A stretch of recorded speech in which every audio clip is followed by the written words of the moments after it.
इस लेख का उद्देश्य बाबा गोरखनाथ जी के बारे में छिपे हुए तथ्यों को उजागर करना है जो भक्त समाज के लिए आज तक अज्ञात हैं। काल ब्रह्मा के लोक में ध्यान कठिन तपस्या से प्राप्त आध्यात्मिक शक्तियां ईश्वर की प्राप्ति के लिए अनुपयुक्त हैं। वे सभी महापुरुष साधक जिनके पास अनेक शक्तियां थीं, निश्चित रूप से प्रसिद्ध तो हुए, परंतु क्या उन्होंने अपने द्वारा की जाने वाली साधनाओं से मानव जीवन का एकमात्र उद्देश्य मोक्ष प्राप्त किया? यह एक बड़ा प्रश्न है। क्या काल ब्रह्मा की दुनिया में मौजूदा धार्मिक साधनाएं सही हैं? आइए विश्लेषण करें। प्राचीन काल में भारत, जिसे जम्बू द्वीप के नाम से जाना जाता है, में कई सिद्ध पुरुषों, ऋषियों, संतों, नाथ, मंडलेश्वरों आदि का जन्म हुआ। ये महापुरुष दृढ़ भक्त थे जिन्होंने भगवान को प्राप्त करने के लिए सब कुछ किया। उन्होंने ऐसी भक्ति की जो मानव समाज में अत्यंत प्रशंसनीय है और वह भारतीय इतिहास में स्वर्णिम अक्षरों में अंकित हो चुकी हैं।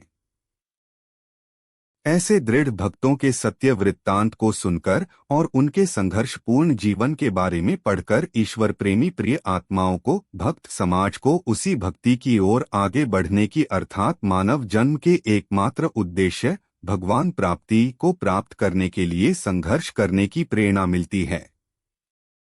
सिद्ध पुरुष गोरखनाथ उन महापुरुषों में से एक हैं जिन्होंने भक्ति की, सिद्धियां प्राप्त की, अनेक चमत्कार किए और प्रसिद्ध हुए, परंतु फिर भी मुक्ति पाने से वंचित रह गए, जिसकी चर्चा हम इस लेख में करेंगे।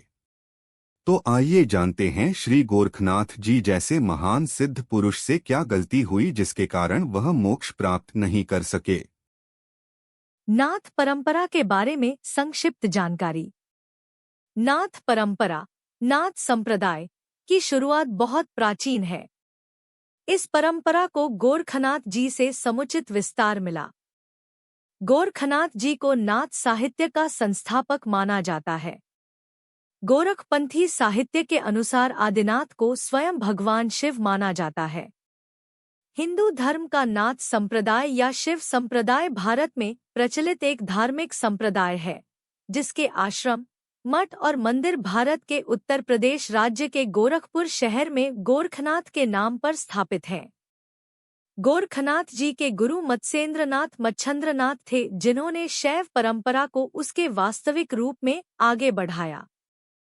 शैव के अतिरिक्त बौद्ध, जैन तथा वैष्णव साधु भी उनकी परंपरा में आए। नाथ परंपरा के सर्वोच्च गुरु मत्स्येंद्रनाथ तथा गोरखनाथ हैं। संदर्भ: मुक्तिबोध, सुमिरन के अंग का सरलार्थ, पृष्ठ क्रमांक 24। परमेश्वर कबीर जी अपने विधान अनुसार ऊपर के लोकों में, अगम लोक, अनामी लोक तथा सतलोक में रहते हैं और वहां से चलकर तीव्र गति से काल ब्रह्मा के लोक में प्रवेश करते हैं तथा अच्छी आत्माओं को मिलते हैं और उन्हें अपनी वाणी द्वारा सच्ची भक्ति करने की प्रेरणा करते हैं। इस संबंध में पूर्ण परमात्मा कबीरदेव नवनाथों, गोरखनाथ, मच्छेंद्रनाथ, चरपटनाथ आदि को मिले, उन्हें सच्चा ज्ञान बताया तथा सही मार्ग दिखाया। परमेश्वर कबीर जी ने अपने प्रिय भक्त धर्मदास से वार्तालाप में कहा कि धर्मदास, जब मैं इस काल ब्रह्मा के लोक में आया तो पाया कि सारा संसार सत्य आध्यात्मिक ज्ञान से अपरिचित है। सत्य आध्यात्मिक ज्ञान के अभाव के कारण ही विष्णु जी ने स्वयं को ईश्वर मानकर इच्छानुसार साधनाएं प्रचलित की। इसी प्रकार ब्रह्मा जी ने वेदों का पाठ करवाया, परंतु सत्य आध्यात्मिक ज्ञान प्राप्त नहीं हो सका। वे स्वयं मनमानी साधना करते रहे, साथ ही दूसरों से भी करवाते रहे। इसी प्रकार शिव जी ने अपने दूतों को इस संसार में भेजा और गिरी, पुरी, नाथ, औघड़ आदि संप्रदायों की शुरुआत की, जो भिक्षा मांगकर अपना जीवनयापन करते थे। इस प्रकार नाथ परंपरा का भी विस्तार हुआ। हजरत मोहम्मद जी ने भी काल ब्रह्मा की प्रेरणा से अलग धर्म की स्थापना की। मच्छंद्रनाथ, गोरखनाथ के गुरु ने अपना शरीर त्याग कर सिंगल द्वीप के राजा के मृत शरीर में प्रेत की तरह प्रवेश किया और उसकी पत्नी के साथ संबंध बनाए। परंतु उपरोक्त में से किसी के पास भी सत्य आध्यात्मिक ज्ञान नहीं है। काल ब्रह्मा की प्रेरणा से ही सभी धार्मिक साधना कर रहे हैं। जो व्यक्ति पूर्ण तत्वज्ञान प्राप्त कर लेता है वह पूर्ण परमात्मा से परिचित हो जाता है। फिर वह केवल जन्म मरण से छूटने का प्रयत्न करता है। उसे संसार की किसी भी वस्तु की इच्छा नहीं रहती है। गोरखनाथ के पूज्य भगवान कौन थे? गोरखनाथ सभी गिरि, पुरी, औघड़, कनपाड़े, नाथ आदि के समान तमोगुण शिव शंकर के उपासक थे तथा पूर्ण परमात्मा को निराकार अर्थात अलख निरंजन ज्योति स्वरूपी मानते थे। वे अलख निरंजन का नारा लगाते थे। वे अलख निरंजन को ही सर्वसमर्थ परमात्मा मानते थे। परमेश्वर कबीर साहिब ने एक वाणी में गोरखनाथ को अवधू कहा है, अर्थात वे साधक जो अपने गुप्तांगों पर लंगोटी या छोटा कपड़ा लपेटते हैं तथा शरीर पर कोई अन्य वस्त्र नहीं पहनते। ऐसे साधकों को संत भाषा में अवधू कहते हैं। पहले लोग अज्ञानता और भ्रम के कारण ऐसे वेशधारी व्यक्ति को अवधूत कहते थे। हालांकि उनके और कबीर परमेश्वर के बीच हुई ज्ञान चर्चा के दौरान उन्हें पूरे शरीर पर वस्त्र पहने हुए देखा गया था। ज्ञान चर्चा में हार के पश्चात गोरखनाथ ने कबीर परमेश्वर को सर्वशक्तिमान, सर्वव्यापी और सर्वज्ञ मानकर उनकी शरण ली थी। तब कबीर जी परमेश्वर ने उनसे कहा था, गोरखनाथ, तेरा ज्योति स्वरूपी अलख निरंजन धरता ध्यान हमारा। कबीर जी परमेश्वर देवों के देव हैं। उन्होंने गोरखनाथ को आध्यात्मिक ज्ञान चर्चा के दौरान सत्य आध्यात्मिक ज्ञान सुनाकर सिद्ध किया कि जिसे तुम अलख निरंजन अर्थात ज्योत स्वरूपी निरंजन कहते हो वह नाशवान है और केवल 21 ब्रह्मांडों का स्वामी है।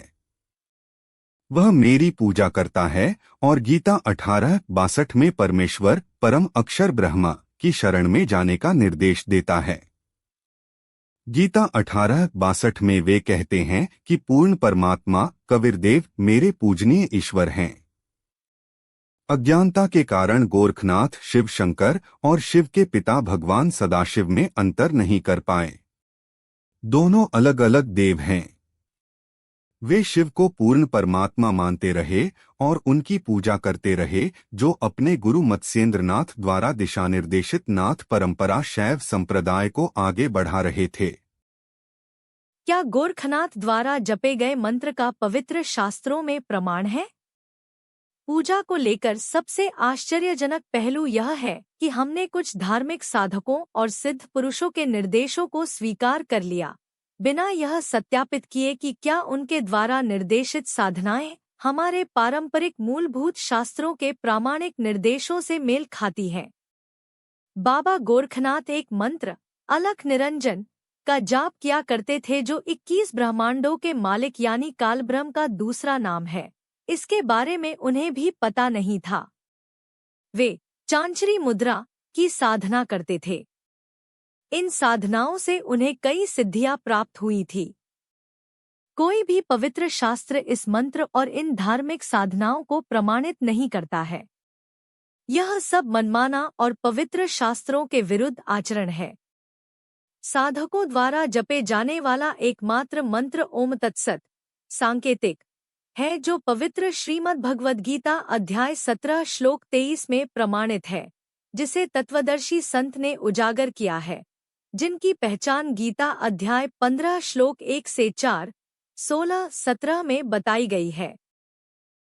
किसी भी भक्त द्वारा जपा गया कोई भी अन्य मंत्र व्यर्थ है, क्योंकि केवल इन 3 सांकेतिक मंत्रों के जाप से मोक्ष प्राप्त होता है। जब गोरखनाथ जी ने कबीर परमेश्वर की शरण ग्रहण की तो उन्होंने इन सभी मनमानी साधनाओं का परित्याग किया और स्वयं कबीर परमेश्वर से सतनाम 2 अक्षरों वाला मंत्र प्राप्त करके उसका जाप किया।